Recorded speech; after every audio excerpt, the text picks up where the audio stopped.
اعوذ باللہ من الشیطان الرجیم، بسم اللہ الرحمن الرحیم۔ معافی مانگنے کے 3 اصول۔ معافی مانگنا کبھی کبھار ہار نہیں بلکہ یہ آپ کے تعلق اور رویے کی جیت ہوتی ہے۔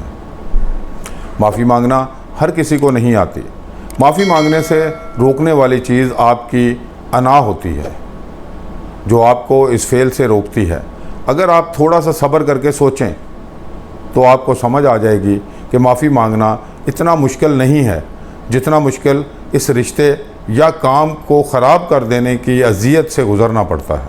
جب کوئی آپ سے معافی مانگتا ہے تو آپ کو اتنی خوشی ملتی ہے، پھر کیوں نہ آپ بھی ایسی خوشیاں دوسروں کو پہنچانے کا انتظام شروع کر دیں۔ معافی مانگنے کی جرت اپنے اندر بیدار کر لیں، معافی مانگنے کی جرت اپنے اندر پیدا کریں۔ حضرت علی رضی اللہ تعالیٰ عنہ کا قول ہے، اگر لوگوں کو عزت دینا اور معاف کرنا تمہاری کمزوری ہے تو تم دنیا کے طاقتور انسان ہو۔ معافی مانگنے کا پہلا اصول۔ معافی مانگنے میں پہل بھی اور جلدی بھی کرنی چاہیے، کہیں آپ سے یہ حق چھن نہ جائے۔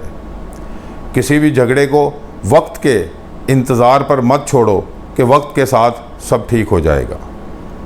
معافی مانگنے کا دوسرا اصول، معافی کو انا کا مسئلہ نہ بنائیں۔ کبھی کبھار آپ کو لگتا ہے کہ آپ کی غلطی تو ہے، مگر آپ کو معافی مانگنا مشکل ہو جاتی ہے۔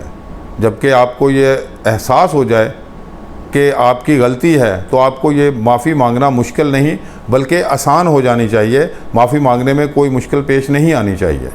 اگر کوئی 2 شخص لڑ رہے ہیں تو اس میں سے لڑتے لڑتے بولتے بولتے ایک شخص خاموش ہو جائے تو یہ مت سمجھیں وہ ہار گیا ہے، بس وہ خاموش ہو گیا ہے، اس نے آپ کو معاف نہیں کیا۔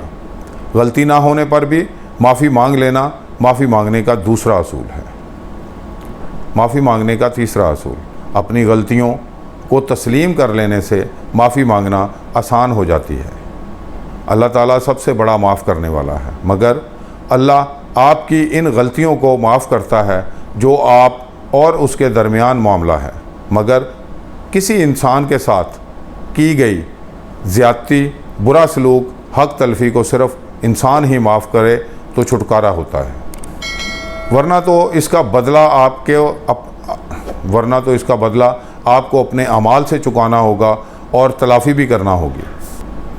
اسی دنیا میں معافی مانگ لینا ہی نجات ہے۔ یہ تھا آج کا خیال یار۔